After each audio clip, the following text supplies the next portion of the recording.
안녕하세요. 한 주간의 법조계 이슈와 소식을 한데 모아 전해드리는 로투데이 스페셜 신세아입니다. 저희가 강릉 안인화력발전소 건설 과정을 두고 무성한 뒷말이 나오는 것과 관련해 지난 4일부터 시작해 앞으로 4차례에 걸쳐 집중 보도해드리기로 했는데요. 먼저 그 첫 순서로 공사 현장에서 어떤 일이 벌어지는지 다녀와 봤습니다. 현장 리포트로 함께 보시죠. 일본 정부가 우리 대법원의 강제징용 배상 판결에 반발해 반도체 등 국내 주력 제품 부품 소재에 대한 사실상 수출 규제 조치 시행을 하겠다고 나서면서 논란입니다. 어떻게 대응해야 할까요? 국제통상문제 전문가인 민변 국제통상위원회 위원장 송교 변호사의 얘기를 들어봤습니다. 로투데이 인터뷰입니다. 우리 독립유공자 예우에 관한 법률은 순국선열 유족과 애국지사의 가족 및 유족과 함께 독립유공자의 장손에 대한 취업 지원 내용을 담고 있습니다. 그런데 이때 독립유공자의 장손을 장남의 장남으로만 보는 것은 차별이라는 인권위 결정이 지난 2일 나왔다고 하는데 앵커 브리핑에서 짚어봤습니다. 그 외 법조계 다양한 소식들 이어서 전해드리겠습니다.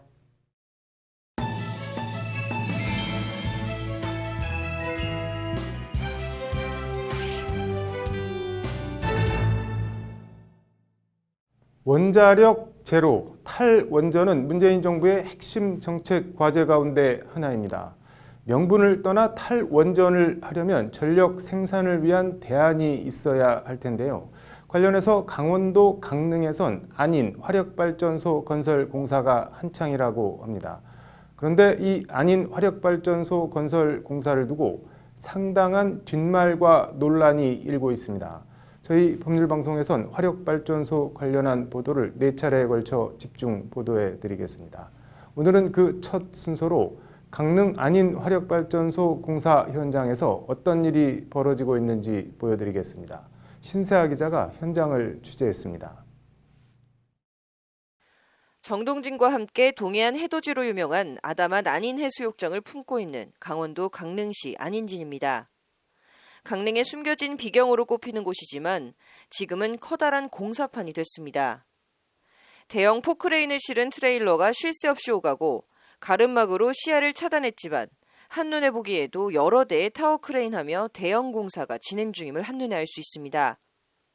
허허벌판에 거대한 굴뚝처럼 우뚝 솟은 탑, 5조 790억 원이 투입될 예정인 강릉 안인 화력발전소 공사 현장입니다. 공사 현장은 직원들의 삼엄한 통제와 보안 하에 이뤄지고 있어 내부를 촬영할 수는 없었습니다. 5조가 넘는 예산이 투입되는 대형 국가사업이지만 현지 어민 등 주민들은 한 목소리로 화력발전소 건설 공사에 불만을 토로하고 있습니다. 강릉의 자랑인 청정 동해바다가 화력발전소 공사로 오염되고 있다는 게 주민들의 주장입니다. 공사 현장에서 차로 2에서 3분 떨어진 바닷가입니다. 대형 포크레인 여러 대를 탑재한 바디선이 공사 현장에서 나온 파쇄석을 바다에 투하하고 있습니다. 그런데 파쇄석이 투하된 바닷물 색깔이 마치 우유를 뿌려놓은 듯 뿌였습니다. 공사 현장에서 나온 파쇄석 등 파쇄물을 바다에 매립하려면 육지에서 파쇄석을 세척한 뒤 투하해야 하는데 그런 과정 없이 그냥 바다에 묻고 있는 겁니다. 육상에서 세척을 다 해가지고 들어와야 되는 거예요. 돌 보십시오. 저기 돌도 보십시오. 저기 어디 돌 쓰레기 같은 걸 지금 갖다 집어넣는 거지. 공유 수면 관리 및 매립에 관한 법률은 폐기물이나 오염토양 등 오염물질을 바다에 버리거나 흘리는 행위를 엄격하게 금지하고 있습니다.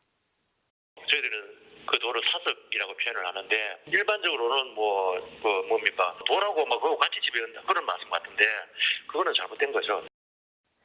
세척하지 않은 공사 현장 파쇄석을 그대로 바다에 투척하는 것은 엄연한 불법 행위라는 건데 공사업체도 이 사실을 알고 있는 것처럼 보입니다. 바다 위에 떠 있는 바지선 위 포크레인이 바닷물을 퍼올려 파쇄석을 씻어내는 장면이 법률방송 카메라에 잡혔습니다. 바닷물로 씻어내린 파쇄석에서 나온 뿌연 먼지가루 등이 그대로 다시 바닷속으로 흘러내려가는 장면도 고스란히 카메라에 담겼습니다. 법률방송 취재진을 발견한 작업자들이 잠시 멈칫하더니 이내 작업을 중단합니다. 육지에서 파쇄석을 세척한 뒤 바다에 투하해야 하는데 바다 위에서 바닷물로 파쇄석을 씻어내는 말 그대로 눈 가리고 아웅을 하고 있는 겁니다. 저 자체가 불법이 색깔 한번 보세요.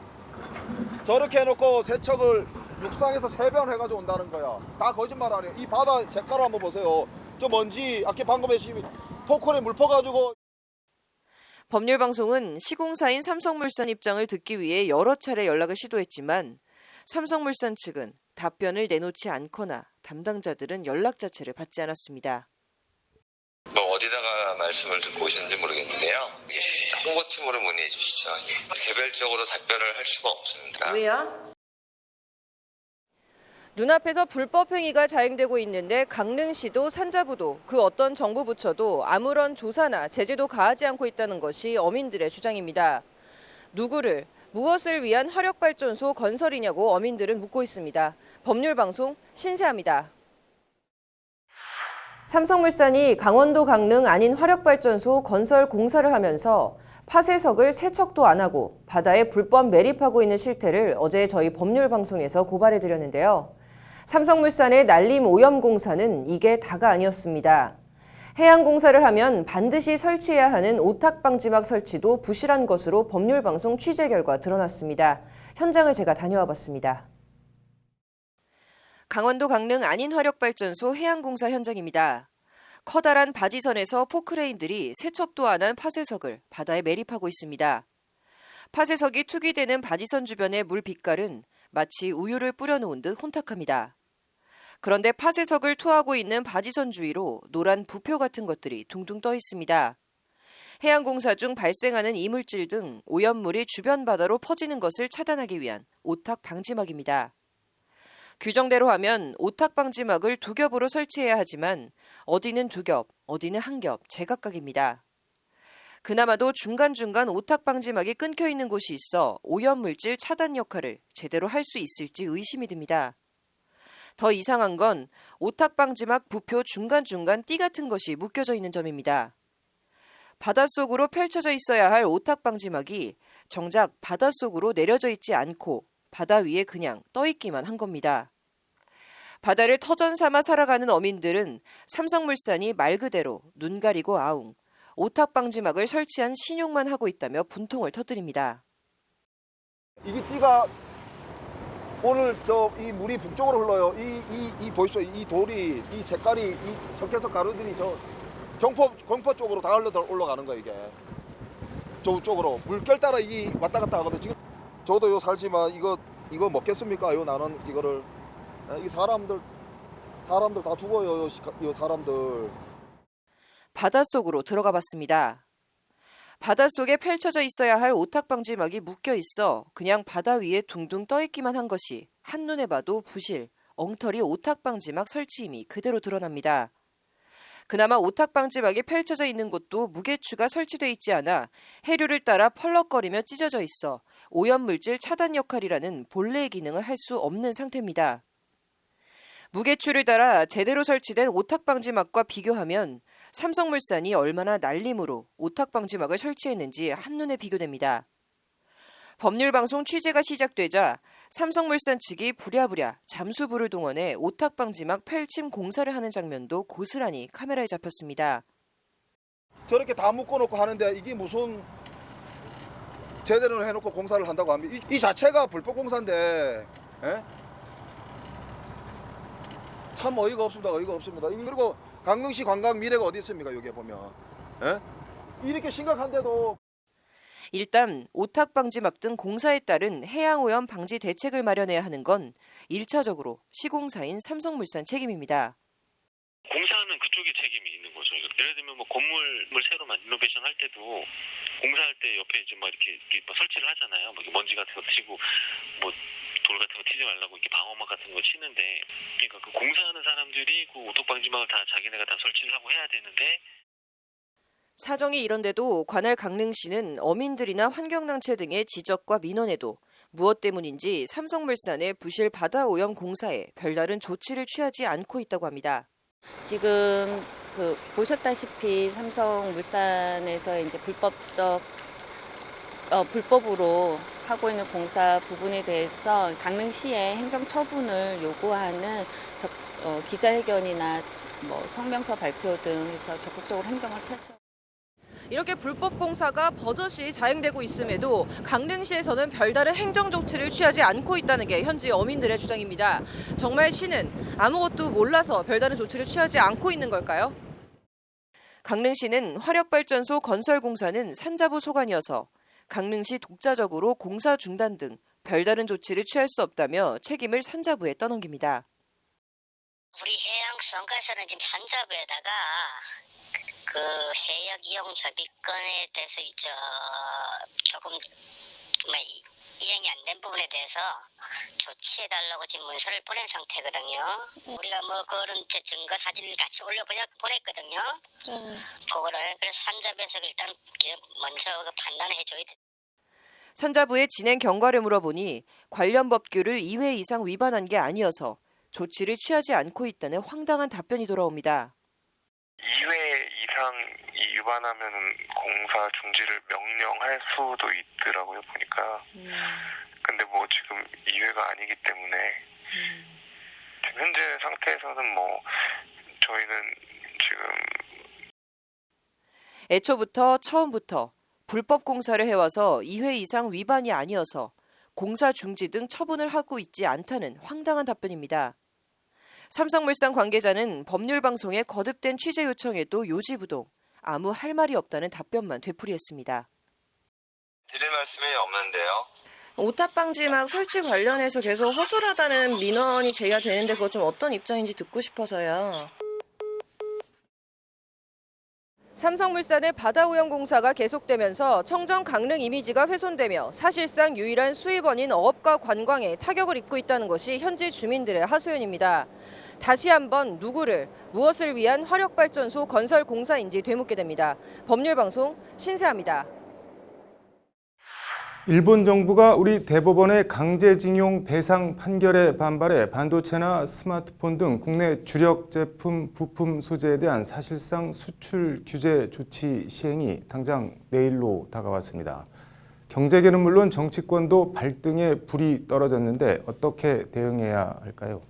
국제통상문제 전문가인 민변 국제통상위원회 위원장 송기호 변호사의 얘기를 들어봤습니다. 장한지 기자입니다. 오늘 국회에서 열린 고위 당정청 협의회에서 이낙연 국무총리는 일본의 수출 규제에 대해 신속하고도 단호한 대응을 강조했습니다. 관련해서 산업통상자원부는 일본 정부를 세계무역기구 협정 위반으로 WTO에 제소하는 방안을 적극 검토하고 있습니다. 저희는 이제 포괄적으로 검토를 하고 있습니다. 그거 당연히 포함을 해서요. 자세한 사항은 사실 어떻게 보면 전략 공개가 되기 때문에 그거는 이제 말씀드리기는 어렵지만. 산자부가 말하는 그것은 가트, 관세 및 무역에 관한 일반 협정 11조를 말합니다. 해당 조항은 안보에 심각한 영향을 주는 경우가 아니면 수출입 수량 제한을 엄격히 금지하고 있습니다. 일측에 예상되는 논리라든지 그리고 이제 저희가 추가적으로 제시할 수 있는 부분들을 가능성을 배제하지 않고 전부 다 검토를 하고 있습니다. 이와 관련 민변 국제통상위원회 위원장 송기호 변호사는 일본의 수출 규제는 명백히 가트 11조 위반이라고 단언했습니다. 한일 안보 상황에 아무런 변화가 없는데 안보 상황 변동을 이유로 수출 규제 조치를 취하겠다는 자체가 모순이라는 겁니다. 그것이 이제 더 모순인 것이 안보적 상황이 발생하지도 않았는데도 안보회의를 동원시킨다는 것 자체가 지금 일본의 이번 조치가 가지고 있는 근본적인 모순입니다. 나아가 환경보호나 일본 국내에서의 원료 부족 등 어떤 사유를 갖다 붙여도 일본의 이번 수출 규제 조치는 정당화될 수 없다는 것이 송기호 변호사의 설명입니다. 1차적으로 주장은 할 수 있는 환경보호 또는 일본 국내에서의 원료 부족 이런 예외적인 사유에도 해당되지 않고 안보우호국의 외환법에 따라 수출을 우대하는 화이트리스트, 이른바 백색 국가 명단에서 우리나라를 제외하려는 일본 정부의 움직임에 대해서도 송 변호사는 비판과 지적의 목소리를 냈습니다. 전략 물자 통제나 안보 관련 법령 등 일본 국내법 위반 소지가 농후하다는 지적입니다. 안보와 실질적 관련이 없는 내용을 안보라는 법령으로 조치를 취한 것이기 때문에 저는 이게 일본 국내법 위반 문제도. 송기호 변호사가 제시하는 해법은 크게 두 갈래입니다. 하나는 우리 정부가 추진하고 있는 WTO 제소, 다른 하나는 일본 내에서의 소송 등을 통한 일본 국내 여론 환기입니다. 수출 규제가 한일 어느 국가에도 도움이 안 되는 만큼 아베 정권 스스로 조치를 철회할 수 있도록 일본 안에서부터 압박해야 한다는 겁니다.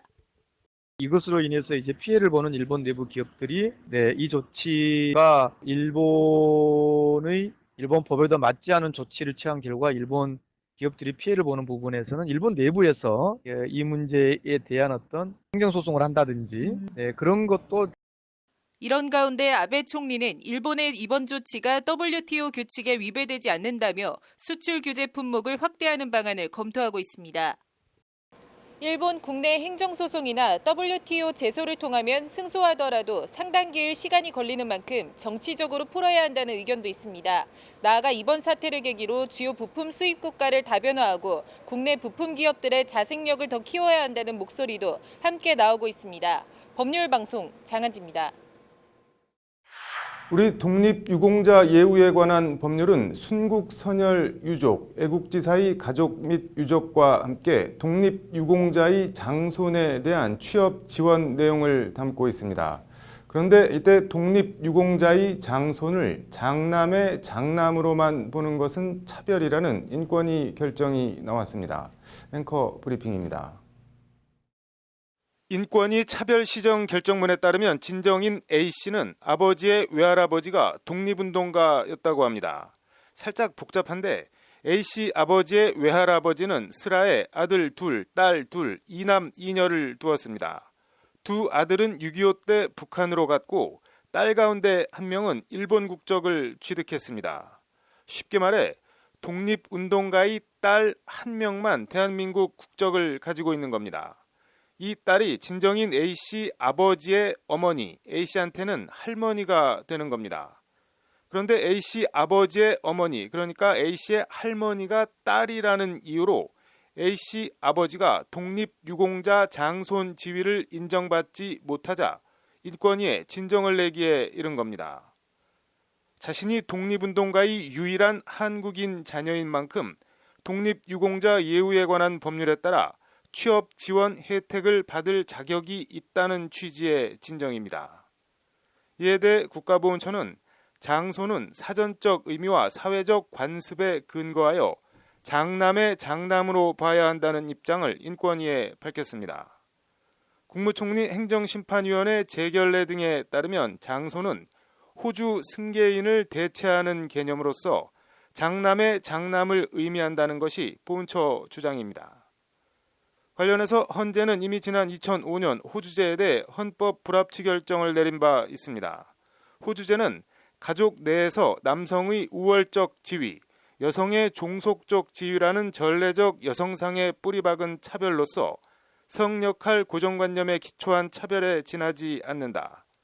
가족제도에 관한 전통과 전통 문화란 개인의 존엄성과 양성의 평등에 반하는 것이어서는 안 된다는 게 헌재 다수 의견이었습니다. 이에 인권위도 독립유공자 장손을 장남의 장남으로만 보는 것은 차별이라며 이에 시정을 국가보훈처에 권고했습니다. 장손의 개념을 기존 호주제에 근거한 호주 승계인, 남성으로 한정하는 것은 성 역할에 관한 고정관념에 기초한 차별로서 헌법에 위배된다는 것이 인권위 판단입니다. 보훈처가 장손의 사전적 의미가 장남의 장남이라기에 국립국어원 표준국어 대사전을 찾아봤습니다.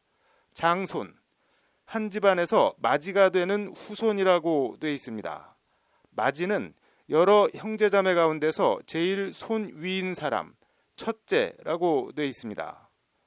형제 자매입니다. 남성만 마지, 장손이라는 말은 우리 사전엔 없습니다. 더구나 법령을 찾아보니 독립유공자의 예우에 관한 법률 제16조 취업지원조항 2항 3은 독립유공자의 유족 중 장손인 손자녀라고 자와 함께 녀를 적시하고 있습니다. 국어사전과 헌재 결정문 관련 법조항을 찾아보니 애초에 여자는, 딸은 독립운동가의 장손이 될 수 없다는 논리와 논란이 왜 나왔는지 이해하기 힘든 부분이 많습니다. 세상이 바뀌어도 어떤 부분은, 어떤 조직은 잘 바뀌지 않거나 더디게 바뀌는 곳이 있게 마련입니다. 그래도 대세를 거스를 수는 없지 않나 싶습니다. 그런 게 흐름 아닌가 합니다. 앵커 브리핑이었습니다. 제주 전 남편 살해 사건 피의자 고유정의 엽기 범죄 행각의 끝이 어딘지 도무지 모르겠습니다. 이번엔 고유정이 자신의 범행을 사진으로 남겼다는 얘기까지 나왔습니다. 앵커 브리핑입니다. 오늘 오전 제주지검에서 열린 기자간담회에서 나온 말입니다. 검찰이 고유정의 휴대폰에서 검찰 표현에 따르면 결정적 사진 석 장을 발견했다고 합니다. 전 남편이 살해된 날로 추정되는 지난 5월 25일 저녁 8시 10분에 촬영된 사진에는 벽걸이 시계와 오른쪽 하단에 전 남편 강 씨의 신발 등이 함께 찍혔습니다. 벽걸이 시계가 가리키는 저녁 8시 10분. 이 시간이 범행 시간으로 추정된다는 것이 검찰의 설명입니다. 검찰 설명대로라면 범행 착수 시간을 사진으로 남긴 겁니다.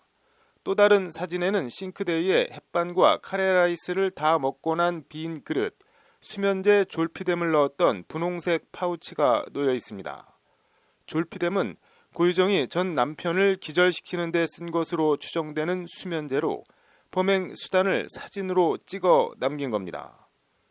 그리고 고유정이 제주를 빠져나간 5월 28일 저녁 8시 54분 완도행 여객선 5층 갑판에선 여행용 가방을 놓고 사진을 찍었습니다. 이 여행 가방은 자신이 살해한 전 남편의 시신이 담긴 가방으로 검찰은 보고 있습니다. 이쯤 되면 경악을 넘어 기괴함까지 느껴집니다. 이 사진 석 장과 검찰 설명을 더해 고유정의 전 남편 살해, 시신 훼손, 유기 범죄를 재구성해보면 이렇습니다. 고유정은 제주에 오기 전날인 5월 17일 충북의 한 병원에서 졸피뎀 수면제를 처방받아 인근 약국에서 구매합니다. 이 졸피뎀 수면제를 고유정은 사진에 찍힌 카레라이스와 음료수 등에 넣어 전 남편을 실신 수준으로 잠들게 합니다. 키 160cm, 몸무게 50kg가량인 고유정이 키 180cm에 몸무게 80kg의 건장한 전 남편을 제압해 살해한 과정이 설명되는 대목입니다. 그리고 사진에 찍힌 벽걸이 시계가 가리키던 시간 저녁 8시 10분부터 9시 50분까지 1시간 40분가량 전 남편을 살해해 시신을 훼손합니다. 그리고 완도행 여객선에 오른 5월 28일 저녁 9시 29분부터 43분까지 약 5분 동안 주변을 살피면서 여행용 가방에서 시신이 담긴 검은색 봉지를 꺼내 바다에 버립니다. 검찰은 현 남편이 고유정에게는 자신의 행동을 기록하는 습성이 있다고 진술했다며 이를 근거로 해당 사진 3장을 유의미한 증거로 특정하게 됐다고 설명했습니다. 검찰이 고유정에게 이런 사진을 찍은 이유에 대해 물었지만 고유정은 진술을 거부했다고 합니다. 검찰은 그제 고유정 전 남편 살해 혐의 수사를 마무리하고 살인과 사체, 손괴, 은닉 등 혐의로 고유정을 재판에 넘겼습니다. 더욱 공포스럽고 섬뜩한 것은 우연의 일치인지 몰라도 지난 3월 고유정의 6살 의붓 아들이 사망하기 전날 현 남편에게도 전 남편을 살해하던 날처럼 카레 라이스를 먹였다는 겁니다. 뭐라고 표현해야 할지 적당한 단어가 생각나지 않습니다. 철저한 재수사가 필요해 보입니다. 앵커 브리핑이었습니다. 네, 한때 국내에서 큰 인기를 끌었던 가수 유승준 씨, 미국명 스티브 유. 지금 17년째 국내 입국이 제한되고 있는데요. 이게 정당한지에 대한 대법원 판결이 오는 11일 내려집니다. 유승준 씨 변호를 맡고 있는 임상혁 변호사를 법률방송이 단독 인터뷰했습니다. 이슈플러스 장한지 기자 나와 있습니다. 장 기자, 일단 그동안의 경과를 좀 볼까요? 네, 국내에서 가수로 활동하던 유승준 씨는 네. 2001년 8월 징병검사에서 허리디스크 진단을 받아서 4급 보충역, 당시 공익근무요원 판정을 받았습니다. 네. 여러 TV 프로그램에서 강철 체력, 이미지를 자랑해오던 유승준 씨여서 네. 이제 공익 판정 자체가 논란이 되기도 했습니다. 네. 유승준 씨는 방송 등을 통해서 군대에 가겠다라는 의사를 여러 차례 공언한 바도 있는데요. 네. 유승준 씨는 당시 미국 영주권자였습니다. 네. 입대를 앞두고 미국에 있는 가족에게 인사를 하러 간다는 등 사유를 내세워서 네. 미국으로 간 뒤에 네. 2002년 1월 미국 시민권을 취득한 뒤 이제 대한민국 국적 상실 신고를 했습니다. 네. 군대 안 가겠다는 의사를 공공연하게 밝힌 건데요. 네. 제대하면 30이 되고 댄스 가수로서 생명이 끝나기 때문에 가족들과 상의한 끝에 군대에 가지 않기로 결정했다고 국적 상실 이유를 설명했습니다. 네.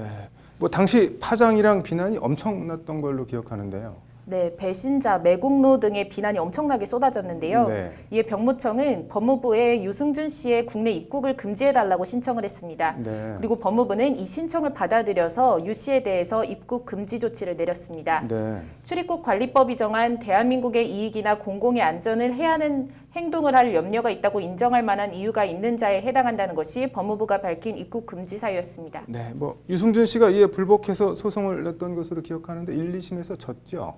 네, 국내 입국이 거부당하자 해외에서 활동하던 유 씨는 네. 2015년 9월 LA 총영사관에 재외동포 비자인 F4 비자 발급을 신청했다가 거부당했습니다. 네. 이에 해당 처분을 취소해달라며 소송을 낸 건데요. 네. 1, 2심은 유 씨가 입국해 활동을 하면 자신을 희생하며 병역에 종사하는 국군 장병의 사기가 저하되고 네. 병역 기피 풍조가 만연해질 우려가 있다면서 유 씨의 청구를 모두 기각했습니다. 네. 뭐 오는 11일 대법원 최종 판결이 내려질 거라고 하는데 유 씨 측 입장은 어떻게 되나요?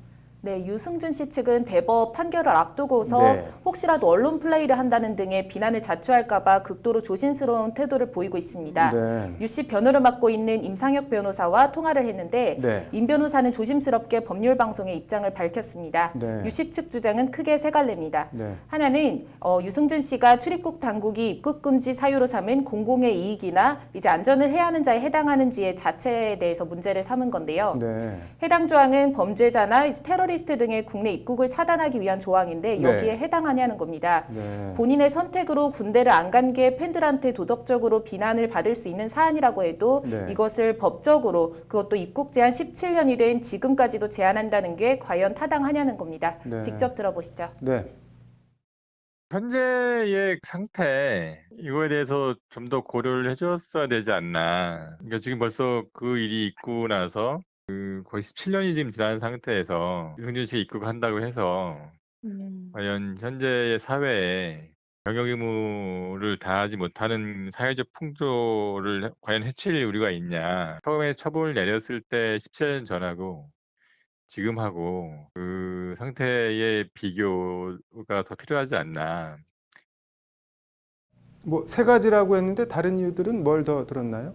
왜 유승준만이냐 이런 주장도 있습니다. 네. 2014년 안규백 의원의 국정감사 자료를 보면 네. 국적을 포기하면서 병역 의무에서 벗어난 사람이 한 해 평균 3,400명에 이른다고 합니다. 네. 이 가운데 입국 금지 처분을 받은 외국인은 유승준 씨만이 유일하다고 합니다. 네. 대한민국 국적 포기를 이유로 국내 입국을 금지시키려면 공평하게 다 금지시키든지 왜 유승준만 그것도 17년이라는 긴 세월 동안 입국 금지냐 형평성에 어긋난다 정도를 넘어서 인권 침해까지 해당한다고 합니다. 네. 직접 들어보시죠. 네.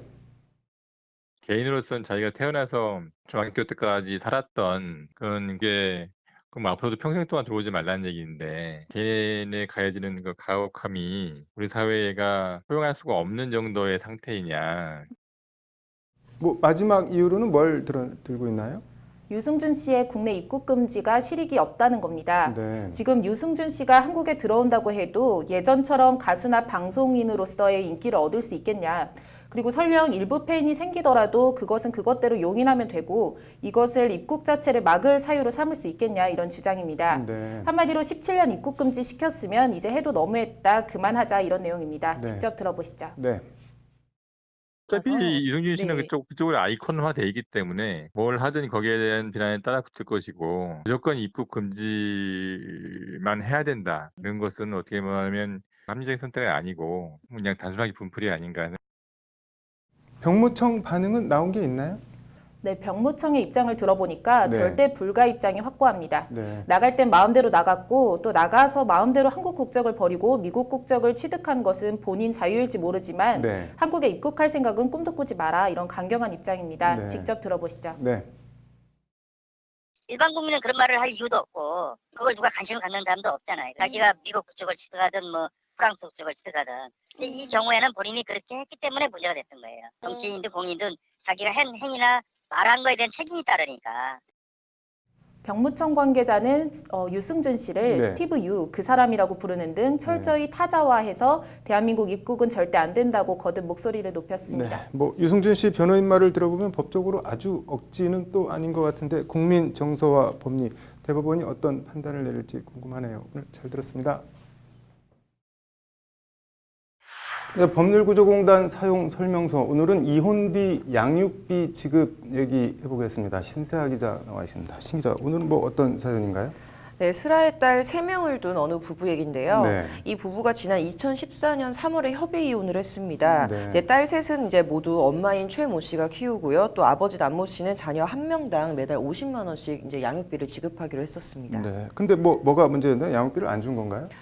일단 완전히 안 준 건 아니고요. 네. 일단 딸들이 이제 민법상 성년, 즉 만 19세가 될 때까지는 양육비를 제대로 지급을 했다고 합니다. 근데 네. 이제 문제는 딸들이 성년, 그러니까 20살이 넘어가면서 벌어진 건데요. 네. 일단 우리 가족법상의 부모의 양육비 지급 의무 기한은 자녀가 민법상 성년에 이를 때까지입니다. 네. 근데 이에 딸들의 아버지 최 씨가 딸들이 만 19세가 넘자 이제 양육비를 줬다가 말았다가 또 차입을 미루기도 하고 제때 네. 주지 않으면서 이제 갈등이 빚어지기 시작했습니다. 뭐 민법상 양육비 지급 의무 기한이 만 19세까지면 아버지는 지급할 의무가 다 한 거 아닌가요, 그러면? 네, 그런데 이 부부의 경우에는 이제 네. 딸들이 대학을 졸업할 때까지의 양육비를 지급한다라는 이제 내용의 별도의 문서를 작성을 해놨다고 합니다. 네. 그리고 그 금액은 판결서에 의한 금액이다라는 명목으로 이제 손으로 직접 작성을 했다고 합니다. 네. 이제 이에 근거해서 이 딸들 어머니 최 씨가 딸들이 만 19세를 넘은 이후에도 이혼 당시 이제 합의한 50만 원씩의 양육비 지급을 요구를 했고 네. 아버지 남 씨는 이제 민법상 지급 의무 기한이 넘었다라고 하면서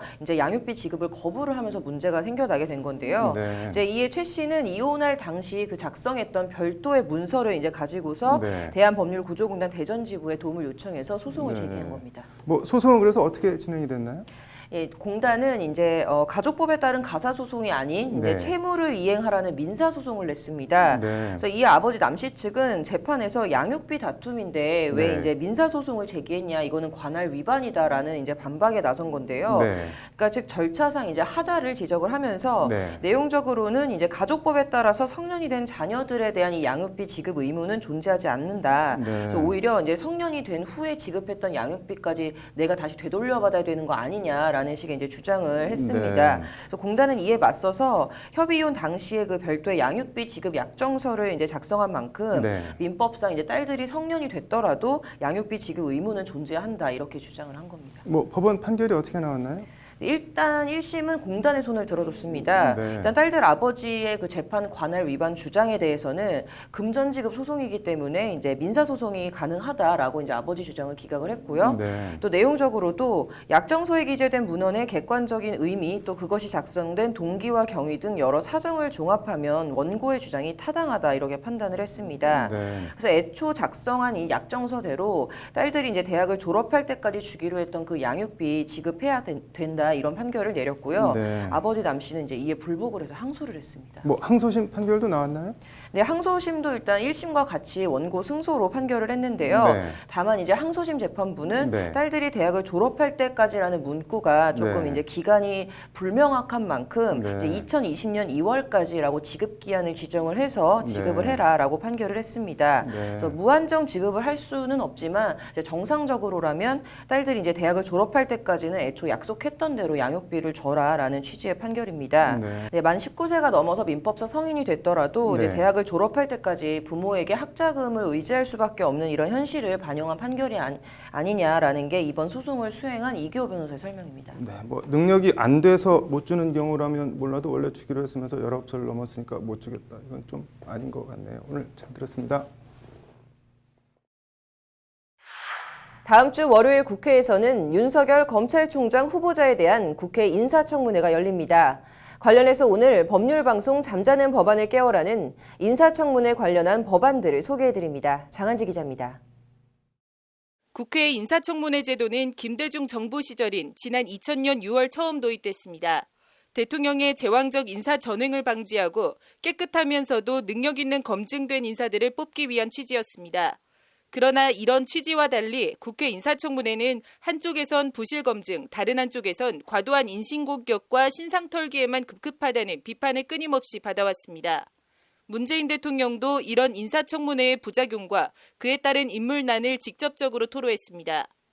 지금 인사청문회 과정은 너무 정쟁으로 흥결만 가지고 이렇게 정쟁을 벌이기 때문에 정말 좀 아주 능력 있는 분들조차 또 그런 분들 가운데서 별로 흥결이 없는 분들조차도 우선 청문회라는 자리에 서기가 싫었어. 관련해서 국회엔 부작용을 최소화하고 효율적이고 실질적인 검증을 하도록 한 인사청문회법 개정안이 모두 46개 발의되어 있습니다. 법안들은 크게 세 갈래입니다. 우선 본 청문회에 앞서 사전 검증을 강화해야 한다는 법안입니다. 관련 법안을 대표 발의한 박광온 더불어민주당 의원은 현재 인사청문회는 공직 후보자에 대한 업무 능력, 도덕성 등에 대한 사전 검증이 미흡하다는 문제가 지속적으로 제기되고 있다고 법안 발의 배경을 설명했습니다.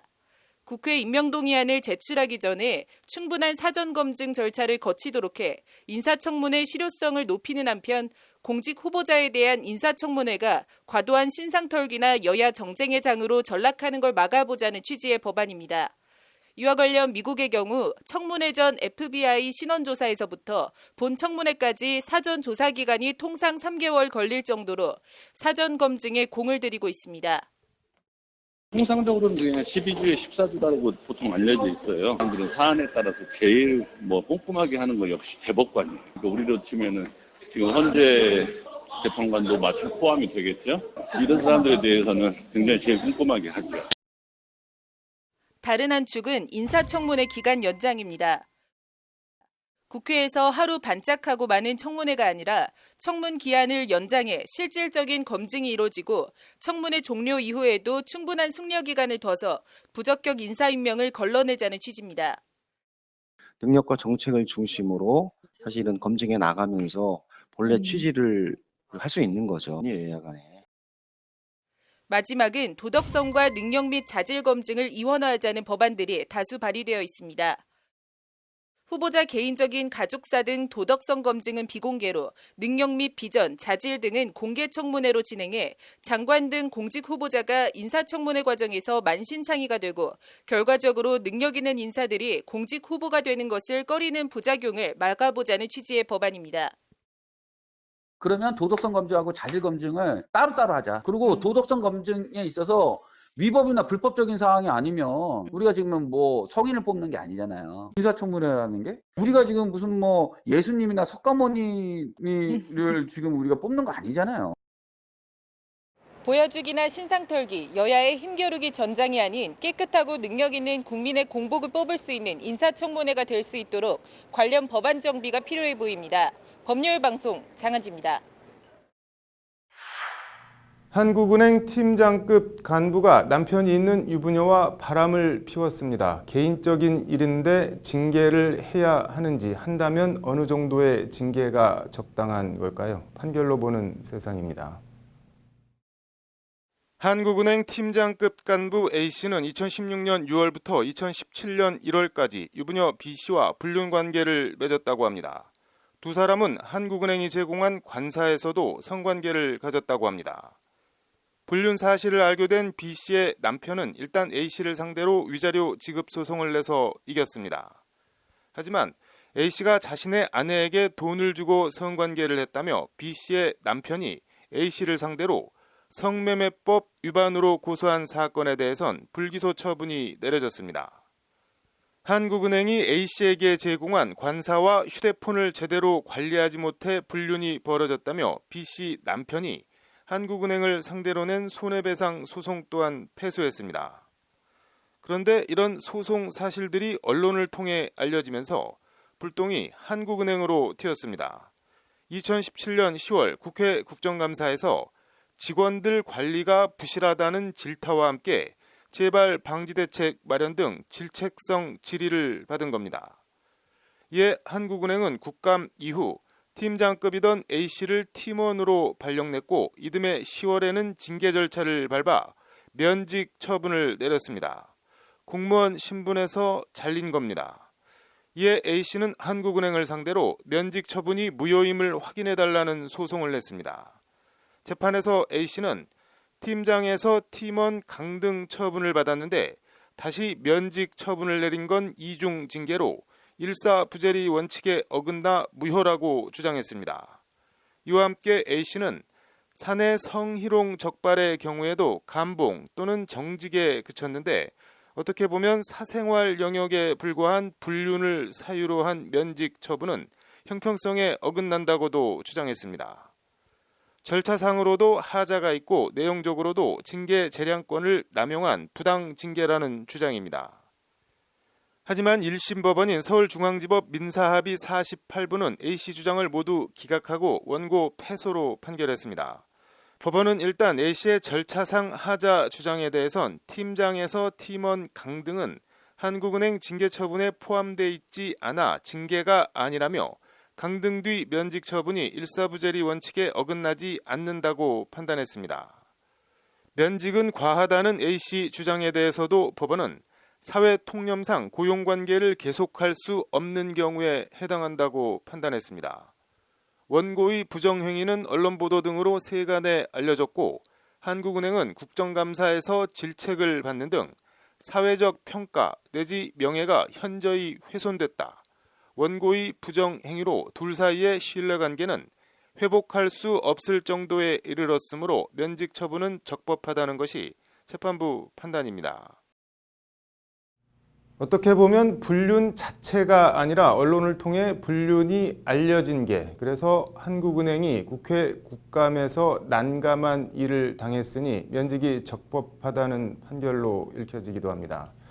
기사화가 돼서 한국은행 윗분들을 곤혹스럽게 한 죄, 기사화가 안 됐다면 어느 수위의 징계가 내려졌을지 슬쩍 궁금합니다. 판결로 보는 세상입니다. 휴대폰 게임 중에 일렬로 특정 타일을 3개 이상 연결하면 타일들이 사라지며 점수를 얻는 게임들 많은데요.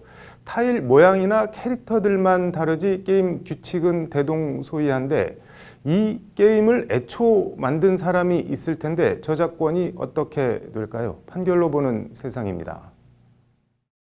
몰타 공화국 소재 게임 개발사 킹닷컴이라는 회사가 만든 팜 히어로 사가라는 온라인 게임이 있다고 합니다. 킹닷컴은 스타크래프트로 유명한 블리자드사의 자회사라고 합니다. 해당 게임은 같은 타일을 3개 이상 연결하면 타일들이 사라지며 점수를 얻는 게임입니다. 업계에선 이런 게임을 매치 3 게임이라고 부른다고 합니다.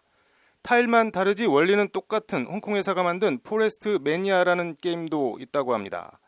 그런데 팜 히어로 사가를 개발한 킹닷컴 측이 포레스트 매니아 국내 유통을 맡은 아보카도 엔터테인먼트를 상대로 저작권 침해 등 소송을 냈다고 합니다.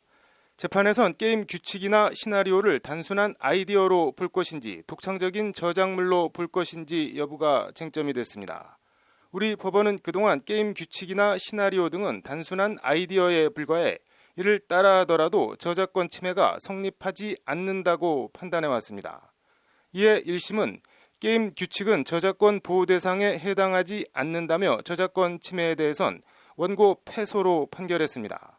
1심은 다만 원고 게임물과 피고 게임물이 거의 동일하다며 부정경쟁 방지법상 부정경쟁 행위에는 해당한다고 판단해 해당 게임에 대한 선전과 광고, 복제, 배포 등을 금지하면서 별도의 손해배상금 11억 6천여만 원을 인정했습니다. 하지만 2심은 부정경쟁 행위에도 해당하지 않는다며 원고 전부 패소로 판결했습니다. 피고 게임물이 원고 게임물에 없는 다양한 창작적 요소를 가지고 있어 불법 행위나 공정한 상거래 관행에 반한다고 볼 수 없다는 것이 2심 재판부 판단입니다. 대법원은 하지만 오늘 게임 규칙도 저작권 침해에 해당한다며 재판을 다시 하라고 사건을 서울고법에 돌려보냈다고 밝혔습니다. 대법원은 먼저 팜 히어로 사가 게임에 대해 기본 캐릭터와 방해 캐릭터, 악당 캐릭터로 타일을 구분하는 등 선행 게임물과 확연히 구별되는 창작적 개성을 가지고 있다고 전제했습니다. 이 전제 위에 대법원은 포레스트 매니아 게임은 캐릭터들을 숲속 동물로 바꿨지만 유사한 게임 규칙과 효과를 써 캐릭터만 달라진 느낌을 주고 있다. 두 게임은 실질적으로 유사하다고 판단했습니다. 주요 구성 요소들의 선택과 배열, 조합을 사실상 그대로 따라하고 있어 저작권 침해에 해당한다는 것이 대법원 판단입니다. 대법원의 오늘 판결은 게임 규칙이나 시나리오의 독창성을 부여하고 저작권 침해를 인정한 첫 판결입니다. 앞으로 대박 게임이 하나 터지면 우후죽순처럼 이를 따라하는 업계 관행과 실무에 상당한 변화가 예상됩니다. 판결로 보는 세상이었습니다. 치킨 배달원이 불친절하다는 이유로 치킨을 다시 시켜 배달원을 살해하려 한 혐의로 1심에서 징역 7년을 선고받았던 40대 남성이 항소심에서 징역 3년으로 감형됐습니다. 판결로 보는 세상, 감형의 사유에 대해 얘기해 보겠습니다. 45살 A씨는 지난해 8월 통닭을 배달하러 온 B씨가 자신에게 불친절하게 대했다는 이유로 배달원을 해치기로 마음먹고 치킨을 다시 시켰습니다.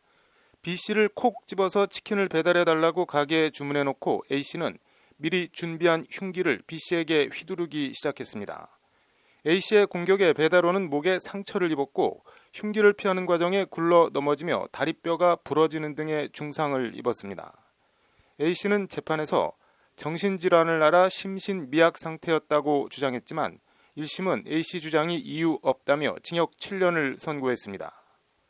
항소심 재판부 판단이 오늘 나왔는데 서울고법 형사 2부 차문호 부장판사는 A씨가 반성하고 있다는 점 등을 들어 1심 징역 7년보다 4년이 감형된 징역 3년을 선고했습니다. A씨가 조현병 치료를 받을 것을 다짐하고 있고 피해자 가족에게 직접 사죄하고 수천만 원의 치료비 등을 지급하고 원만히 합의한 점 등이 재판부가 밝힌 감형 사유입니다. 차문호 부장판사는 대전고법 부장판사이던 2017년 10월엔 마약에 취해 어머니와 이모를 살해한 20살 C씨에 대해 존속살인과 살인 혐의를 무죄로 판결해 논란이 되기도 했습니다. 미국 명문대 장학생으로 입학 예정이던 C씨가 당시 52살이던 자신의 어머니와 60살 이모를 부엌에 있던 흉기로 여러 차례 찔러 숨지게 한 사건이었습니다. 경찰 조사 결과 C씨는 범행 열흘 전 친구가 준 LSD라는 강력한 마약을 투약했던 것으로 밝혀졌습니다. C씨 측은 재판에서 마약 급성 중독에 따른 심신 상실을 주장했지만 1심 재판부는 존속살인과 살인을 유죄로 판단해 징역 4년을 선고했습니다.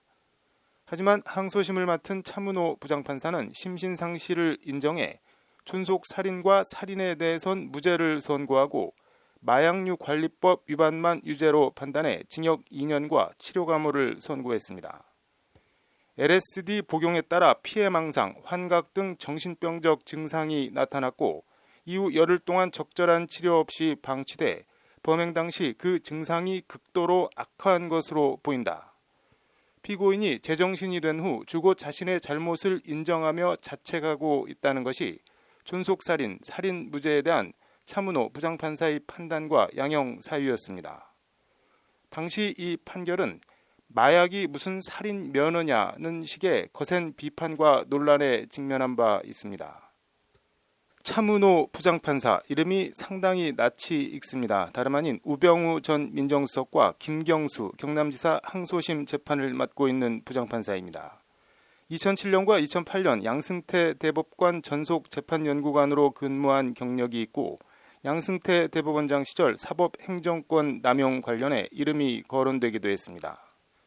이런 논란을 의식한 듯 지난 3월 19일 김경수 경남지사에 대한 보석신문에서 차문호 부장판사는 아주 이례적으로 신문 시작 전 A4 용지 3장 분량 입장문을 읽어 내려갔습니다. 일각에서 재판이 시작되기도 전에 재판부를 비난하고 선고 결과에 불복하겠다는 태도를 보이고 있다. 법정 밖에서의 비난과 예단은 신성한 법정을 모독하는 것이라며 모두가 승복할 수 있는 공정한 재판을 하겠다고 강조했습니다. 구태의연한 표현이긴 하지만 판사는 판결로 말한다는 말이 있습니다. 차문호 부장판사 말대로 모두가 공감하고 승복할 수 있는 판결을 내리는 법원이 되길 바라봅니다. 판결로 보는 세상이었습니다.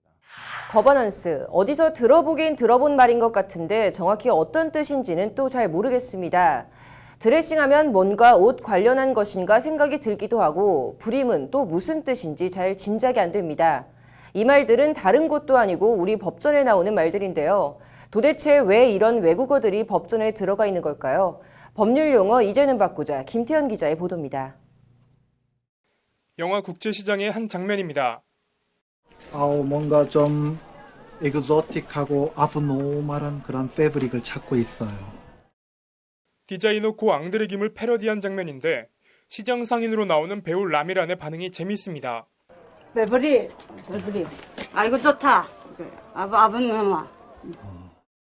뭔가 영어를 써야 그럴듯하고 있어 보이는 것 같은 세태.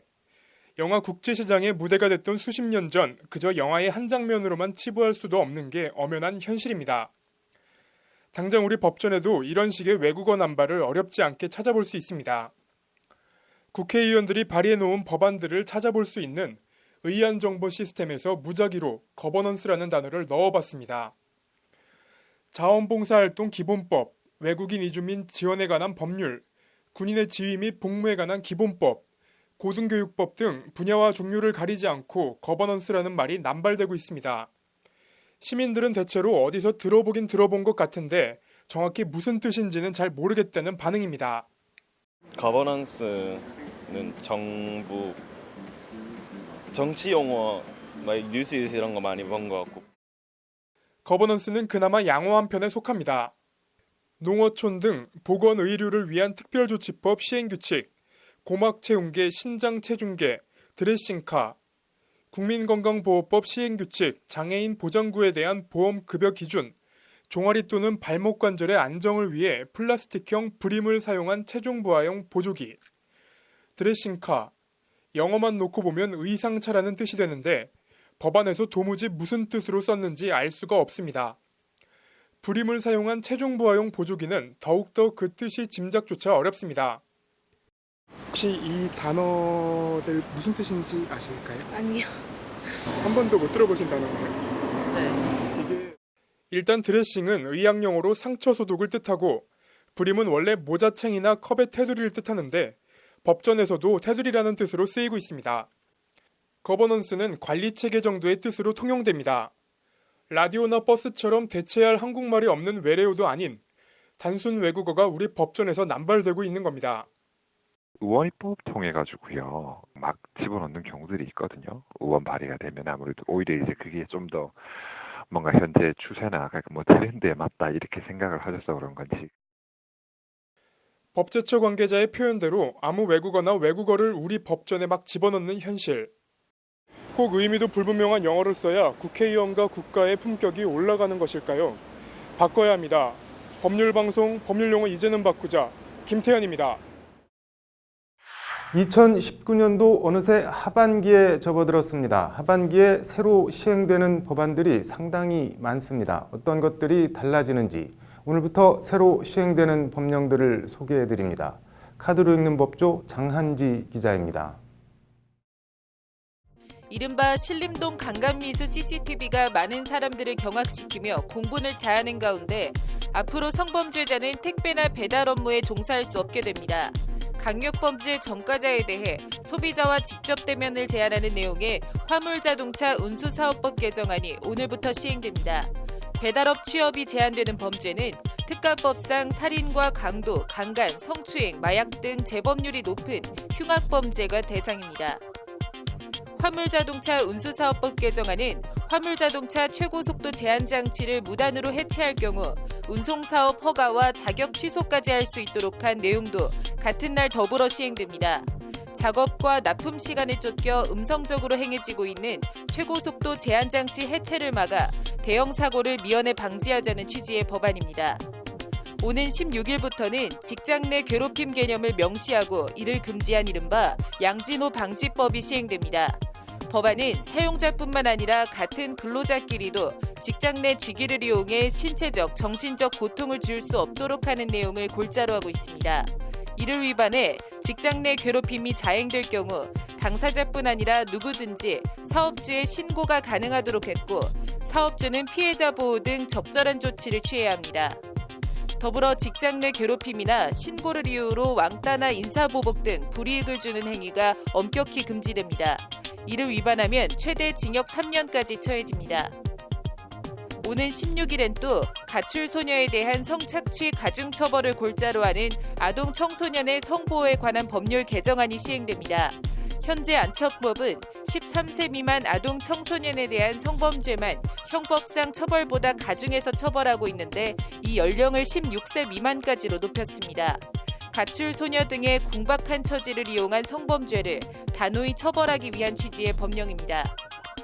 이와 함께 13세 미만 아동 대상 성범죄의 경우엔 살인죄와 마찬가지로 공소시효를 폐지한 내용의 아청법 개정안이 같은 날 시행됩니다. 파렴치한 아동 성범죄에 대해선 공소시효에 제한을 두지 않고 끝까지 처벌하겠다는 취지입니다.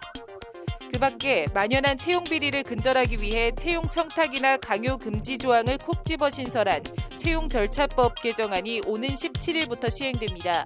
누군가에 대한 특혜는 다른 누군가에 대해선 불이익과 차별이 될 수밖에 없습니다.